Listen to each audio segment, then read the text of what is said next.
చెప్పినట్లే ఇప్పుడు జరుగుతుంది. బ్రహ్మ ఆనాడు బ్రహ్మ ఏం చెప్పినాడు ఈనాడు జరుగుతుంది. ఆయన బ్రహ్మ మాట పొలవలేదు, బ్రహ్మ మాట పొలవలేదు. ఒక ఆడదేవత ఊరి బయట కూర్చొని పబ్లిక్ చెప్తాది అని ఆ బ్రహ్మ ఒక ఆడదేవత మాట్లాడుతుంది అన్నాడు. ఒక దేవతగా నిలబడి పబ్లిక్ చెప్తాది, పొలాపాడికి వెళ్తాను, పొలాపాడి పడిపోతాను, వర్షాలు ఇంత పట్టుకో, పంటలు ఇంత పట్టుకో, ఇదే జరుగుతుంది. ఆ పొలం ఇప్పుడు జరుగుతుంది. అన్ని మొత్తం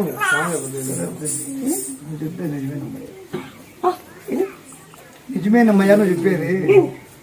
పంటలు జరుగుతాయి, దేవత ఆడదేవత బయట చెబుతాదని చెప్పేది బ్రహ్మబాకది. కొన్ని ఏళ్ళ కింద ఒక ఆడదేవత పబ్లిక్ మాట్లాడుతుంది మనుషులతో, ఒక ఆడశక్తి మనుషులతో మాట్లాడుతుంది.